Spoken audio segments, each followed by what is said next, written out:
तो अगर हम लोग डेटा टाइप्स की बात करना शुरू करते हैं आर के अंदर, तो first what you have to do, you have 5 different categories. I am talking about categories. Okay, there is one category that is numeric. सबसे पहले हम लोगों के पास एक न्यूमेरिक कैटेगरी है. न्यूमेरिक एक्चुअली जो बाय डिफॉल्ट आप कोई भी अगर वेरिएबल के अंदर कोई नंबर स्टोर कराते हो तो that is what numeric is, number actually.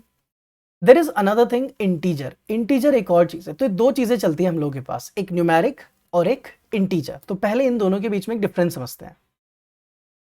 अभी अगर हम लोग किसी भी वेरिएबल को रखते हैं x is equals to 10 and by default if I see the type of x it is double. If I write x is equals to 10l and then if I see the type of x it becomes integer. This is the type. ये data का type है. But there is one more thing above all these. इसके ऊपर, इन सबके ऊपर क्या होता है हम लोगों के पास, there is a class. If I see the class of x, it is integer. And if you have x is equals to 10 and then you see the class of x, it is numeric. तो हम लोगों के पास दो अलग अलग classes हैं यहाँ पर. One is a numeric class and one is a integer class. तो हम लोगों के पास यहां पर ये दो अलग क्लासेस अवेलेबल है when we talk about the data types. Okay, अच्छा, अब एक चीज और समझते हैं इसके अंदर. सपोज इस बार हमने लिखा x इज इक्वल्स टू 10.5. अब आपने जब 10.5 लिखा तो what is the type of x? Again it is a double. Again it is a double. ये फिर से क्या बन जाता है? डबल बन जाता है अगर आप डेसिमल में कोई वैल्यू रखते हो. और अगर डबल होगा तो क्लास क्या होगी? Numeric. If I write 10.5L, this time you will get some warning kind of thing. Literal 10.5 contain decimal using numeric value. So if I see what is x, x is 10.5, then what is the type of it? It is again double. I hope you are getting this thing. समझ आइए बात कि क्या हुआ यहाँ पर. अगर आप न्यूमेरिक और डबल में डिफरेंशिएट करना चाहते हो तो यू कैन सी कि अगर आप कोई डेसिमल में वैल्यू रखते हो, you can not put L after that. अगर आपने एल लिख दिया तो क्योंकि एल तो इंटीजर के लिए था ना, अगर कहीं पर डेसिमल आ गया तो इट्स नॉट इंटीजर एनीमोर. अब वो इंटीजर नहीं है. This is the difference in numeric and integer. Now I hope it is clear the difference between these two. After that we have complex number. हम लोगों के पास complex numbers भी होते हैं जिसमें इमेजिनरी आयोटा जैसा कुछ आता है आप लोगों का. There is a logical and then there is a character.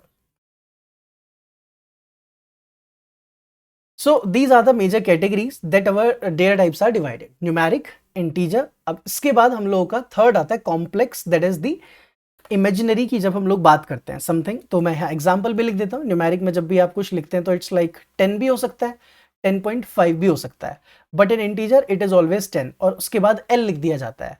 Now we talk about complex, so it's like 10 minus 5i. इस तरीके से हम लोग अपने कॉम्प्लेक्स नंबर लिख कर आ सकते हैं. लेट्स सी, अगर लिखते हैं हम लोग x 10 then let's write minus 5i, that becomes a complex number. Type of क्या है उसका इस बार? This is the complex. So that's how you can have the complex number. इसके बाद हम लोग के पास लॉजिकल डेटा टाइप्स होते हैं जिसमें आप ट्रू एंड फॉल्स कंटेन करते हो. सपोज x इज ट्रू,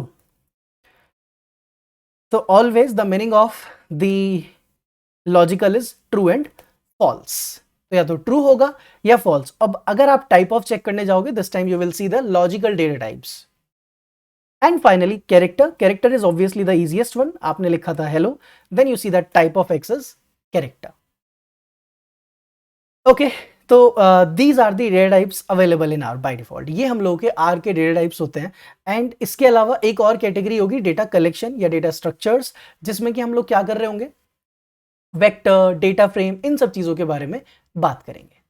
तो बाय डिफॉल्ट ये हम लोगों का होता है यहाँ पर डेटा टाइप्स क्या क्या अवेलेबल है डिफॉल्ट आर के अंदर. उनके टाइप ऑफ क्या होते हैं और उनके क्लास ऑफ क्या होते हैं.